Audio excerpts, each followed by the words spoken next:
My name is Robert McLean. My guests today are Jana Vlková, Director of Workplace and Office Advisory at Colliers, and Jonathan Appleton, Managing Director of the ABSL, the Association of Business Service Leaders.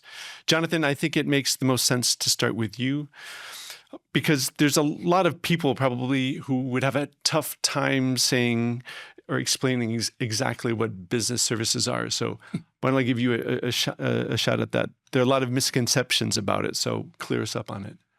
Thank you, Robert. Yeah, it's a good place to start. The last 20 years I've been working around business services, and I spend a lot of time explaining to people what it is.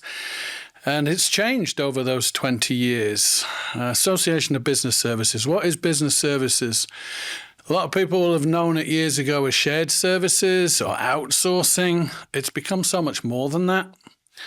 If you look at, for example, technology companies, digital companies, if you look at research and development centres, if you look at any finance back office function centre, HR, logistics, supply chain, almost all of these service centres are serving global clients. So they're international companies, typically most of them. There are some Czech ones, but mostly international. And they have chosen the Czech Republic as a place to deliver services, increasingly valuable services from here to their global clients anywhere in the world.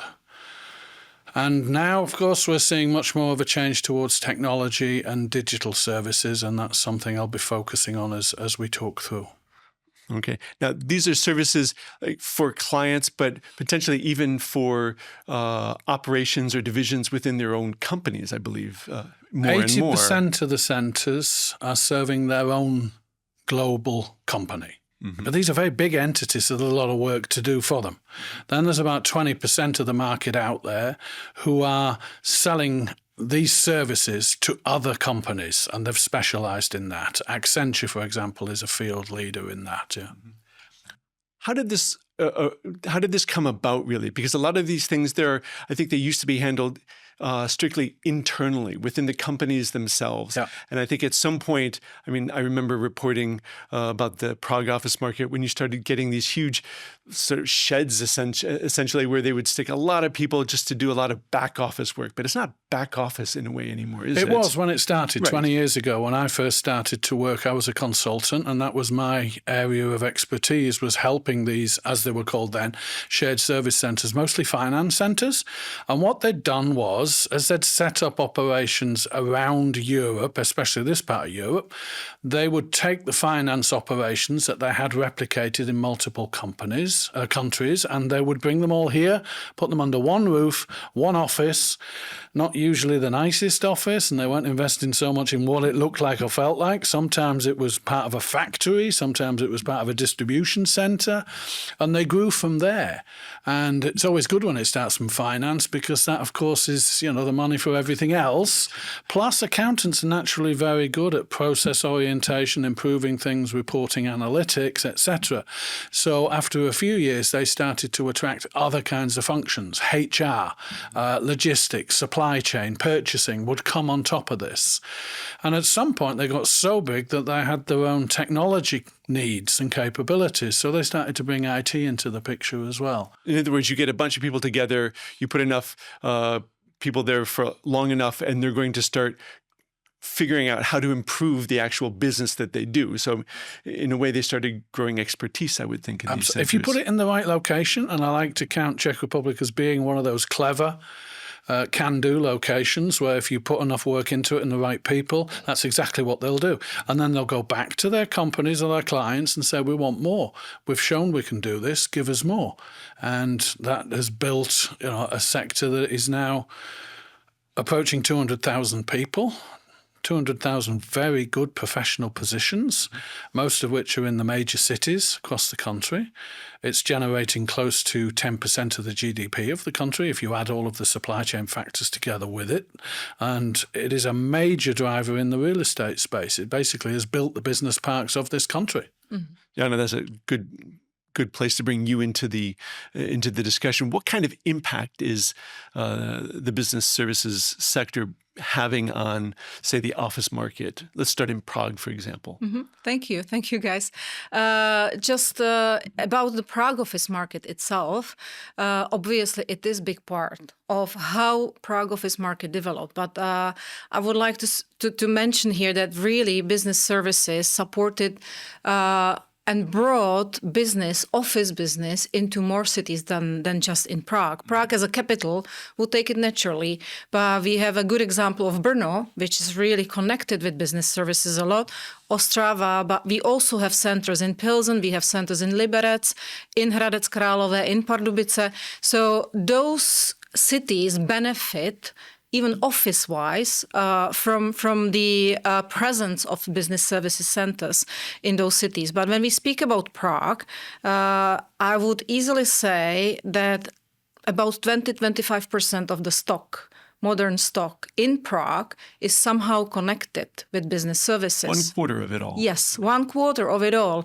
Because sometimes those functions are hidden behind the envelope of the corporate, and they are part of the big corporate. But if you then try to look at it and you look at the number of people who are working within the sector, you really come to a really large number. And a lot of business parks in Prague started with premises being connected with the business services. Look at the park. It was a classic example in Chodov. The development of the park is based on business services and was in the past when they started. It is changing. As Joe mentioned, the companies are also changing in the way how they perform the services, getting into innovation hubs and so on. But it is really based on that sector. And I would say really in Prague these days, easily 1/4 would be connected. Which parts of Prague tend to be the most impacted by it? Holešovice has become known for IT and startups, for example. Is there any way to generalize in this case? Not anymore. Okay. I would say in the past it was Prague 4, obviously, because it was a lot of companies being connected with the digital sector and with the IT sector. But right now you can see a big portion of this business being in Anděl, in Prague 5 generally, going from Anděl through Radlice, Valtrovka, down to Nové Butovice and Stodulky. Right. Everywhere you have them. So look at the yellow line and you will find them there. Look at the sea line and start with Pankrác and go to Chodov. You will always find them there. I would say it's less in Holešovice, although with some development it goes also into Prague 7, Prague 8, obviously. Typical one. How are your members deciding where they're going to take space? And I mean, by that I mean which cities, which towns? Is it what are the main criteria for them? Yeah. Obviously, it's not just, if it's not Prague, where are they going and why? Good question, Robert. It comes in two sizes: when they first come as new investors, fresh investors, and then a few years later when they decide. Usually, they've been successful and grown. The model works extremely well here. We lose very few centres. And then they'll start looking at their portfolio and whether they want to be somewhere else, whether it's satellites or they're going to relocate to another area. Why do they do it? In both cases, the first thing they're going to be looking at, I'd love to say it was fancy offices. I mean, that helps. It helps. But it's talent.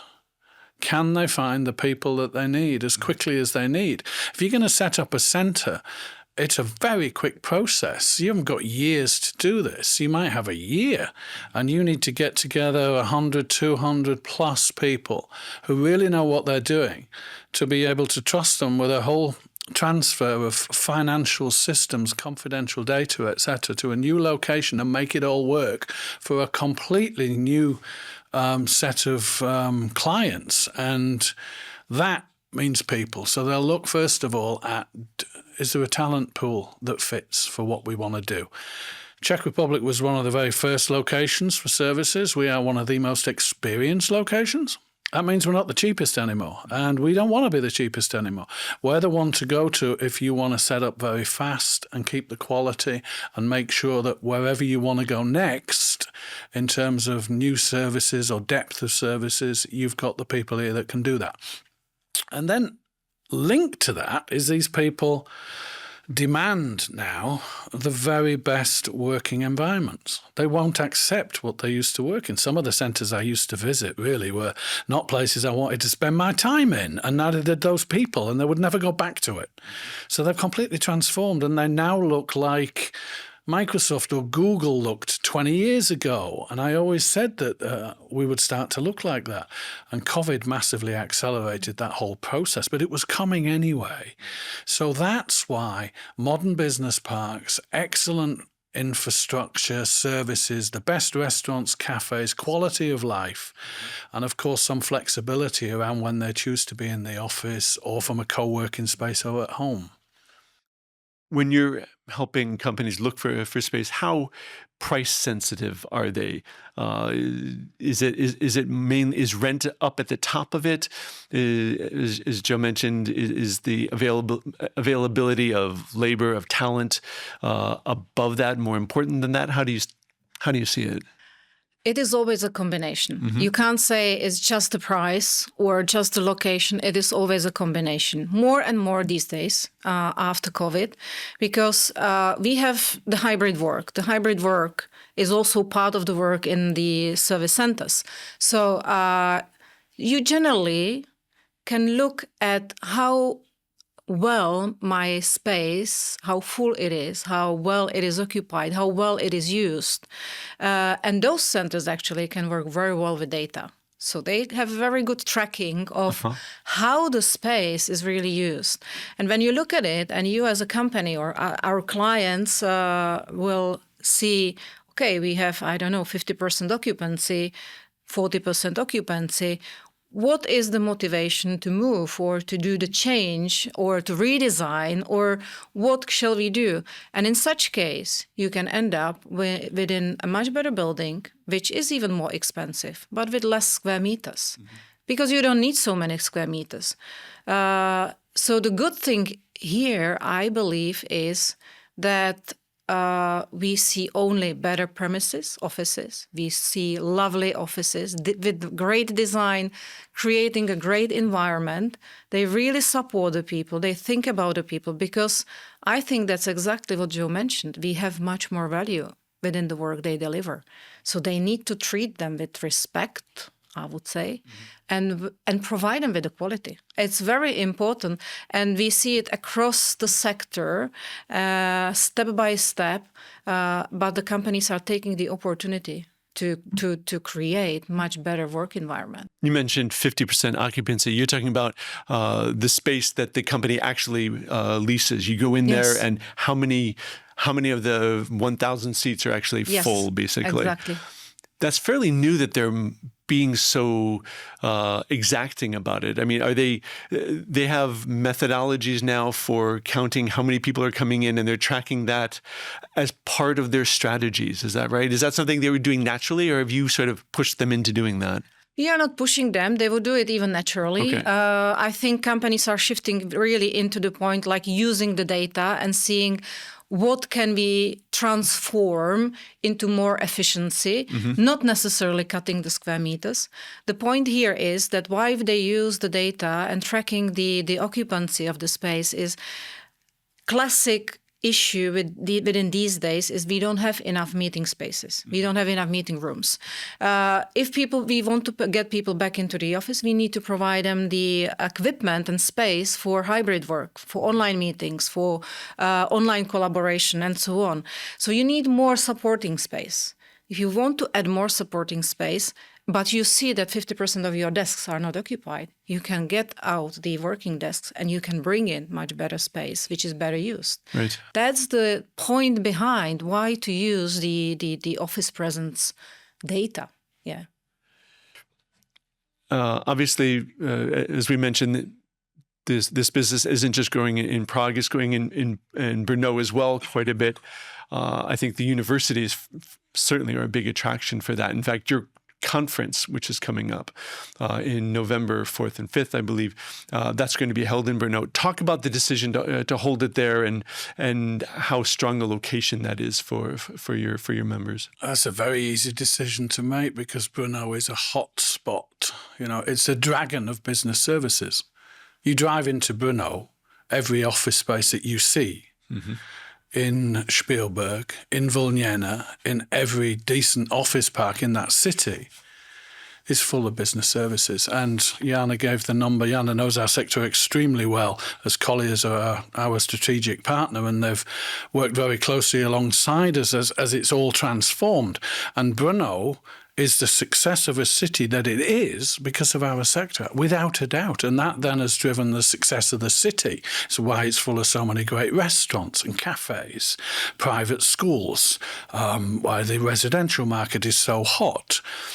Like Manchester, a former textile city, Brno has transformed itself into a real giant in services. It understands and knows it, and it's, Kyndryl, Infosys, Gen, many other huge global companies have chosen Brno as one of their key hubs for putting more and more services into it. Are you getting the sort of feedback you think the sector deserves from the city itself? Like, is it taking a proactive approach to helping foster more business to come there?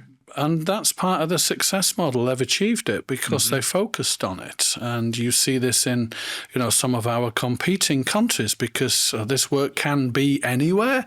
It's very popular in Poland. It's a very large sector across Central Eastern Europe. And we compete to keep Czech Republic giving the attention and the value that it does. And Brno is certainly, for me, it's the leading city in terms of doing that. It's just, it fights one fight. It recognises the importance of the sector. The city are behind it. The universities are behind it. When we host a conference there, the universities come to it. And we actually run a full week. We call it the Business Services Week for Brno, where we connect business, schools, universities, city leadership. I mean, there's a tremendous energy in the city that is galvanised all in one city. And they don't break it down as we've just done here, with Prague 4, Prague 5, Prague 2. It's more difficult to bring those different areas of a big city together. Brno does it as one. And it's had more ambition, it's had more vision, and it's achieving the success of it as a result. So I would, encourage whoever's listening to this to really come along if you're interested in the sector, because it's going to be your clients, it's going to be your investors, it's the people that are driving this, and it's growing at 5 to 10% every year. If you want to understand it better, come and meet the whole community. We'll have over 500 leaders together in Brno in November. Well, I would assume your event is crawling with real estate agents since you have so many tenants and potential end users there. We could take a few more. Yeah. You'd be surprised. Okay. We do have some of the biggest property companies and portfolios. CTP are a big supporter for us, Skanska. But I would love to have more. And when I look at our competing countries, they have more recognition from the real estate sector. And my message is, if it's 80% of the Brno portfolio and it's 50,000 plus people, it's a huge business opportunity. Why are we not full of more people from the real estate sector? Well, I think Colliers has it covered pretty well, don't you? Right. We are trying and doing our best, but I would say developers should understand it, to be honest. Developers should understand the dynamic of the sector, because they are all the time looking for opportunities. So I think developers should be part of that. There's a fair amount of vacancy at the moment, I think, in Brno, isn't there? So there are opportunities for if companies are looking to set up there. Yes. Cities have a hard time just trying to keep up with the current needs of their own residents, but they also have to think ahead as well in order to stay competitive. What are the most important indicators you think they should be watching? What are companies looking for in a city when they decide where they're going to go? I'll open that up to either of you. Well, Joe mentioned the talent. Obviously, you need to have decent office space these days. We also tried to find office space in some of the cities.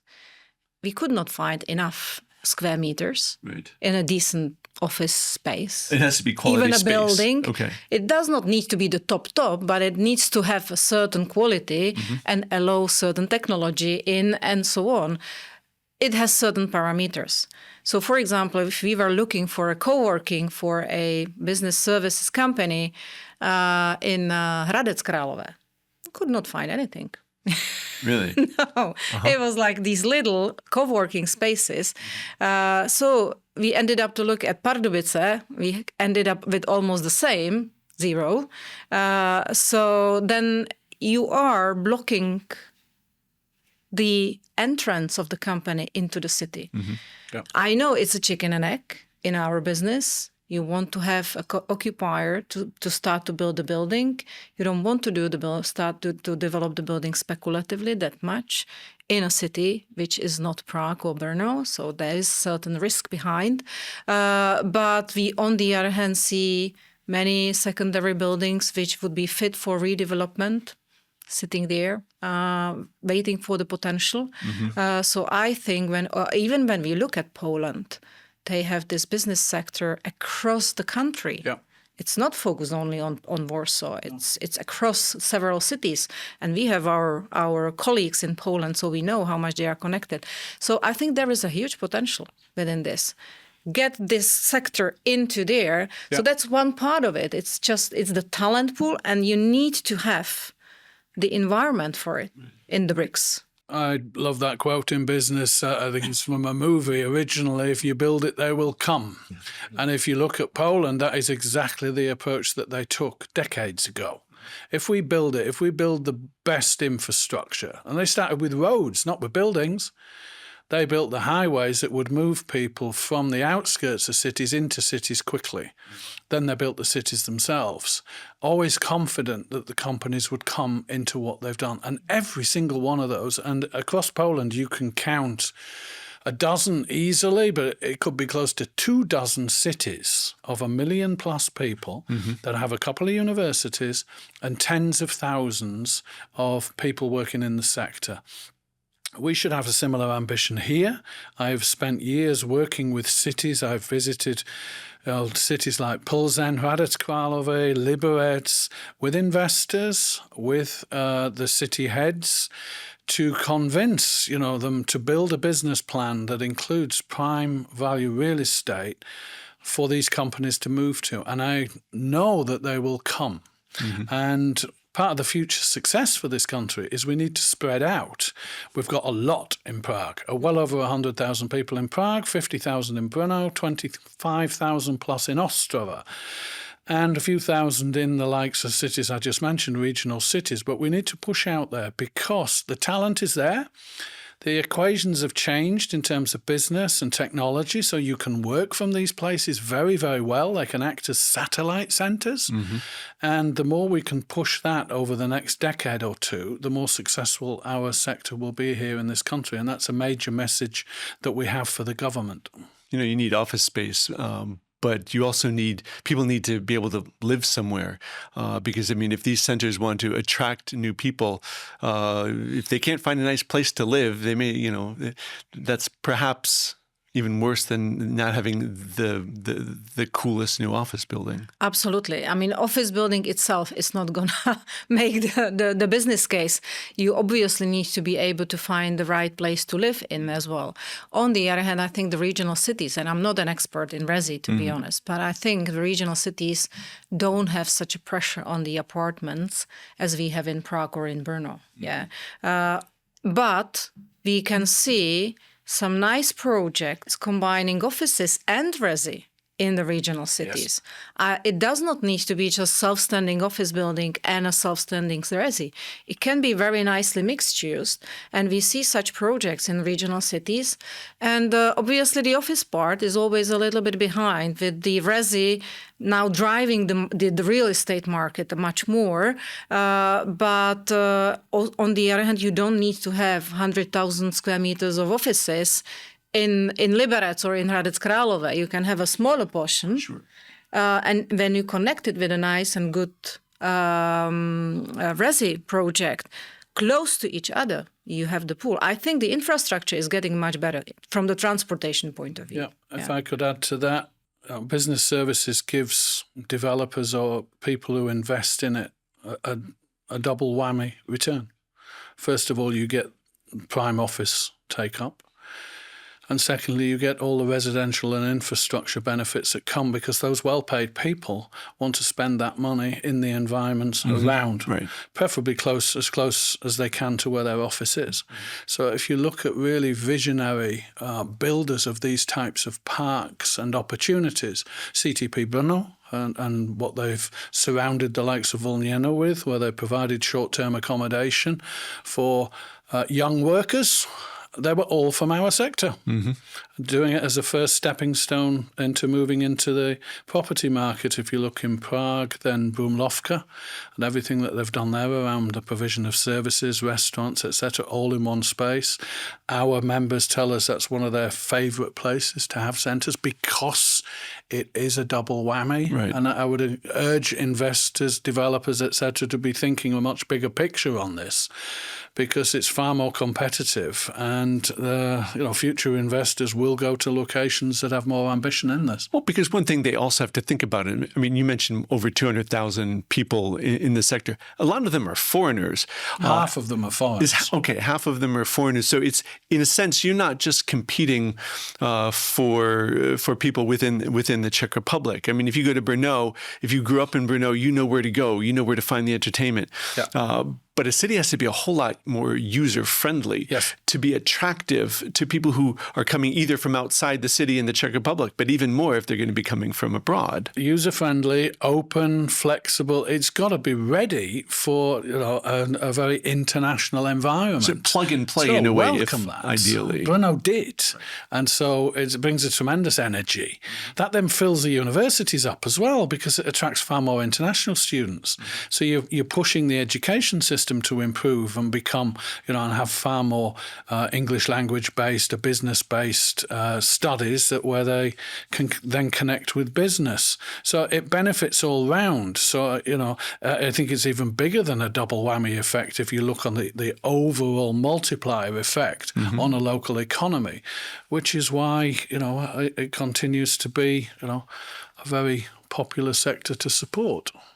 Now, you two worked together on this report, the ABSL report, which is long and very interesting. And I was sort of cherry-picking some of the interesting information out of it, including the fact that only 2% of employees now work fully remote, which is down from about 72% in 2021. But 77% of the centers do not allow for working abroad for their employees. That's quite interesting. What does that say about the importance at the end of the day of location and how companies are now approaching the question of work? Starting with the point why they are not allowing working from abroad, this is the legal framework. It's legislation.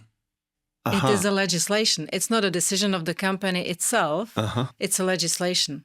It's a tax implications and so on. Yeah, we saw it during COVID because these are very good employers. They're very sensitive with their people. And during COVID, when you've got 50% are expats, these people wanted to go and work from home and be with their families and feel safe in their home countries. Right. And a lot of companies allowed it.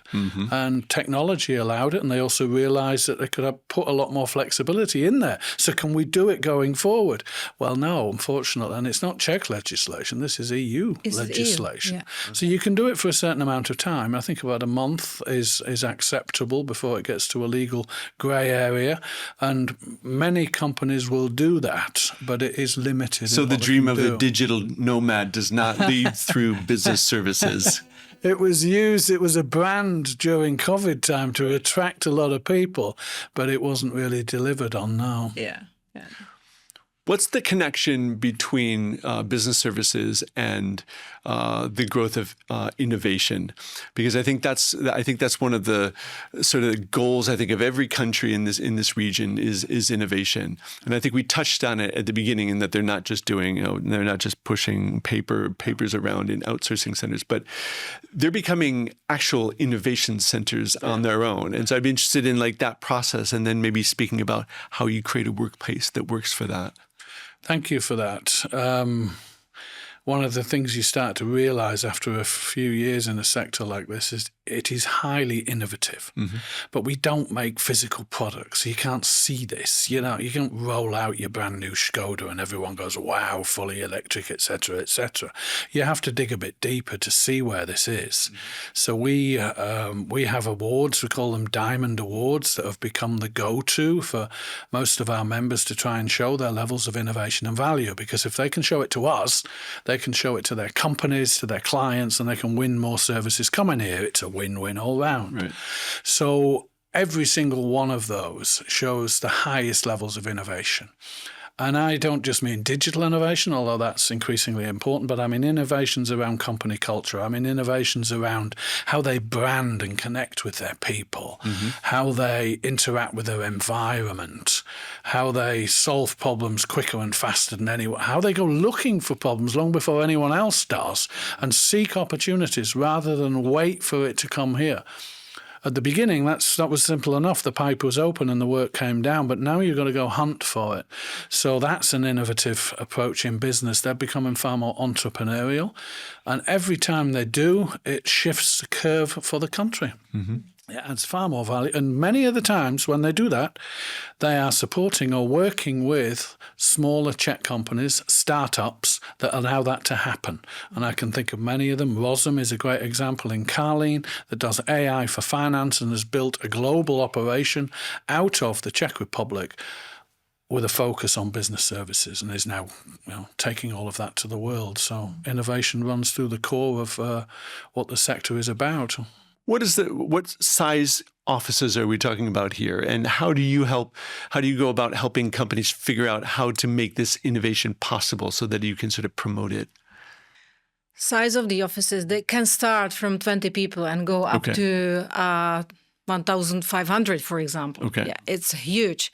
What you need to create is a flexible enough space, which is going to support people getting together. Because, and that could be physically, and that could be technically. Because if you want to drive the innovation, you need the people to speak to each other. And yes, you can do it online, of course, and it's part of the work right now. We can't avoid it. And we have these are international companies. We spoke about it. These are international, this is an international workforce. Which is employed by the companies. So you will always have someone who is, I don't know, in Italy or in UK or in India or whatever, and you have people here and they need to speak to each other and they need to connect. And they can connect within the office or they can connect from home. So you need to have the support of that within the office. And the office needs to have good technology, good AV, whatever equipment within the meeting rooms. You need to have sufficient meeting points, meeting rooms, but you also need to allow people to connect within the office physically. So the office itself has to actually work as the community place for those companies. That's the most important. So, Jana, if I could add to that, over the years we've developed, a view on there is a stage model to how centres develop.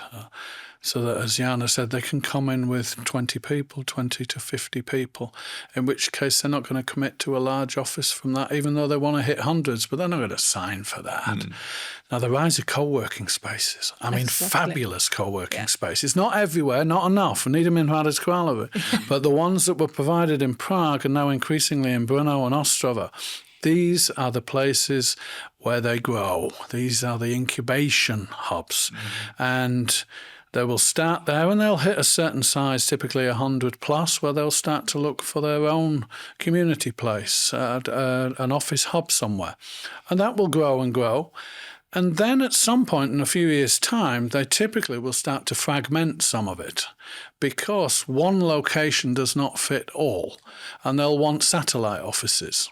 So they may open up a co-working space in, for example, if it was in Prague, then they'll do a co-working space in Brno, elsewhere, or they'll go to other countries and open satellites there. So the Czech operation still stays strong, but as it grows, it will open up other modules. And I would, really urge, your listeners, people in the real estate space, to understand that model and work with these companies to be ready for each of these next stages and helping them to keep on growing, which, we are very confident, unlike a lot of areas of Czech business, this sector will continue to grow. But it will need support and the best partners working with us. And typically now when we have a new center company coming and entering the market, and we still have, we direct them into the flex offices because they provide great quality. You have a great community there. It's open, it's flexible, it's now around the whole Prague, growing as Joe mentioned in Brno. And you get there what you need for the first year, for sure. Even for 2 years sometimes. And then you can grow out of there. And the quality of the flex office space is tremendous. It's great. So we always, when we compare those two options, long-term or flex office, if you're at the beginning, go to the flex office. You have everything and no capex. Maybe the last subject I did want to touch upon, and can't believe we've gone this far without it, is hundreds of thousands of people in the sector. AI is coming. Are they all going to be working there next year? How is the industry approaching this sort of what is really going to be a sea change in the way all of us do work? It already is. I mean, that sea change already happened. It's here, yeah. It's just, how much more is it going to, contribute? Everybody's working with AI. Mm-hmm. Our Diamond Award winners, more than half of them were AI-related projects. My own team is fully AI conversant, as I am learning to become as well. And you've got to look at that as one hell of an opportunity. Mm-hmm. And if you don't go for it that way, if we're too busy being, oh my God, it's going to take my job, and what am I going to do in the future? Someone else will take it. Mm-hmm. Because what is happening is talent plus AI. So if you got the best people, you make them as AI skilled as quickly as you can. We introduced 2 years ago an educational program called Fusion Digital. It's absolutely packed. It's very short, it's very fast, and it accelerates finance and other professionals to know AI tools, to use them, to build strategies, etc., because that will guarantee them future work. How can I say that so confidently? Because these are global companies, and you add it all up together, the amount of global work is near infinite. I mean, you can never count it, right? It's all out there, but you need to go and get it, and you're only going to get it if you've got talent plus AI. They will no longer just look at how many people in an office. They want to know how many robots, how many AI tools, how quickly can you do this with digital as well. So opportunity, not just a challenge, I'd say. And one thing, I think we got this topic 2-3 years ago on the conference as well, around technology and AI and so on. And I was looking into impacts into the offices and what does it mean actually for a company. And one thing is that you can take your current employees and you can reskill them mm-hmm. into the technology skilled people. So you get them from the usual finance, as you said, paper to paper, going into digitally skilled workforce, really, which has a much bigger value. So you don't need to get more people out of the workforce market. Mm-hmm. You can get it actually internally. You just need to reskill them. And with that comes, again, the office as a community and as a supporting space to allow the reskilling. Right. So you don't want to do the reskilling online only. You want to do it face to face. You want to bring the people together because then they share what they need to share. Experience, ideas, skills, set of skills. You can actually train the trainers internally. Mm-hmm. Mm-hmm. Yeah. And that's the easiest way going forward because the schools will not solve this. The companies have to solve it. So you can work with your workforce and you can reskill them within your office. The office can actually support it and you go forward. You go into the future and you have something which has value and which you can actually really show to the next generation. We've gone And we through are this. showing that, and I'm very proud that our sector is deeply involved in education. And I don't just mean the universities, and I don't just mean waiting at the gates to recruit people. They're in there shaping the agendas. They're in there delivering on the curriculum. They're in there sponsoring MBAs and graduates, PhD research in the highest areas of tech and digital skills, and they're into the schools. And increasingly, that's where they're, not sourcing talent at this stage, but really pulling out the ideas and confidently showing these kids that they have great futures, that AI is what they're developing. Because kids know this. It's not challenged them, in life. As much as we parents think it has. It's given them massive opportunities. So the employers are there to show them that they want to build their future careers in AI with them. So I think, there's a lot more that we can develop. Great. I think that's a great place to leave it. Joe, Jana, thank you very much. And looking forward to the conference in November. Thank you very much. Thank you, Robert. Thank you, Thank you. Jana. Thank you, Joe. Good chat.